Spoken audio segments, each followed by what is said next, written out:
यदि आप कतर में किसी परिवार द्वारा घरेलू कार्य में नियोजित हैं, तो आपके कुछ अधिकार भी हैं और जिम्मेदारियां भी।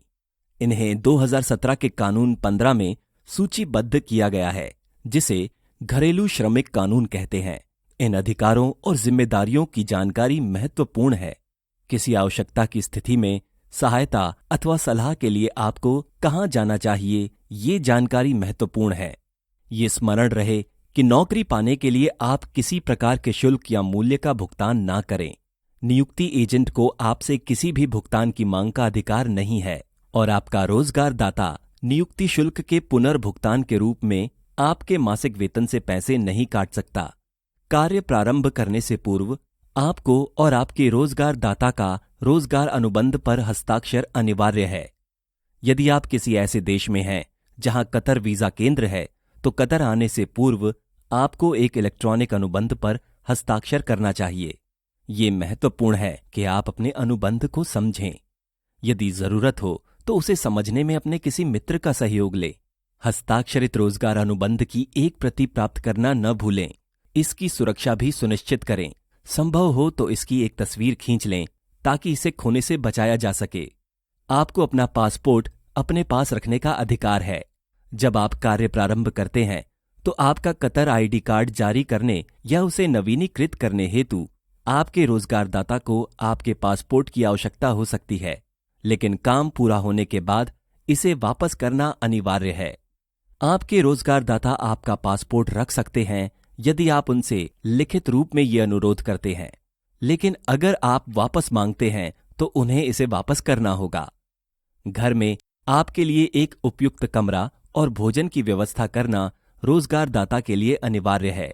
इसके लिए आपसे कोई शुल्क नहीं लिया जा सकता और न ही आपके वेतन से पैसे काटे जा सकते हैं। आपके अनुबंध में आपके मासिक वेतन का उल्लेख होना चाहिए। आपको अधिकार है कि अनुबंध में लिखी हुई राशि का भुगतान हर महीने या ज्यादा से ज्यादा अगले महीने के तीसरे दिन तक आपको प्राप्त होना चाहिए। आपको दिन में 10 घंटे से ज्यादा काम नहीं करना चाहिए, लेकिन याद रखें कि इसमें पूजा, आराम या भोजन के लिए लिया हुआ समय शामिल नहीं है।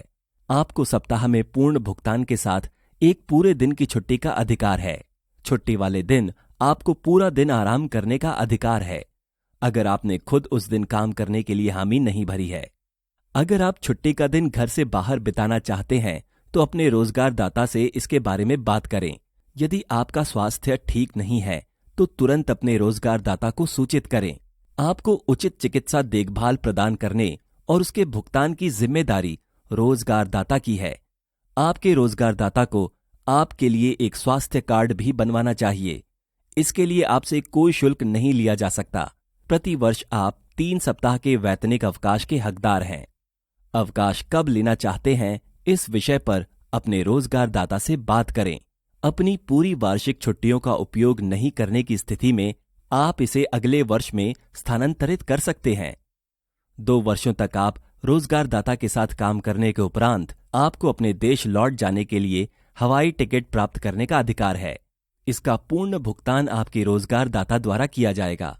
अगर आप देश को छोड़ना चाहते हैं तो आप किसी भी समय देश छोड़ सकते हैं।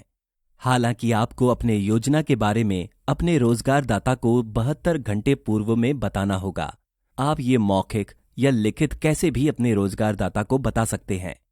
1 से अधिक वर्ष तक कार्यरत रहने की स्थिति में अनुबंध के अंत में आपको सेवा समाप्ति उपरांत मिलने वाले लाभ प्राप्ति का भी अधिकार है।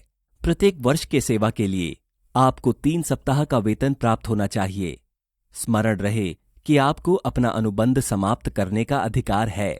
आप ऐसा कर सकते हैं यदि आपका रोजगारदाता अनुबंध या कानून का पालन नहीं कर रहा हो। यदि आपका रोजगारदाता या नियुक्ति एजेंट आपको अनुबंध की शर्तों के बारे में भ्रमित करता हो, यदि आपका रोजगारदाता या उनके परिवार का कोई सदस्य आपको शारीरिक रूप से नुकसान पहुंचाता हो, या अगर कार्यस्थल खतरनाक है और उससे आपके जीवन या स्वास्थ्य को खतरा है। लेकिन ये ना भूलें कि रोजगारदाता भी आपकी नौकरी समाप्त कर सकता है यदि आप अनुबंध में सहमति अनुसार अपना कार्य नहीं करते हैं या यदि आप कानून का उल्लंघन करते हैं। अधिक सहायता या जानकारी के लिए 16008 पर प्रशासनिक विकास, श्रम और सामाजिक प्रसंग मंत्रालय से संपर्क करें। स्मरण रहे कि आपका अधिकार है और हम आपके सहयोग के लिए उपस्थित हैं।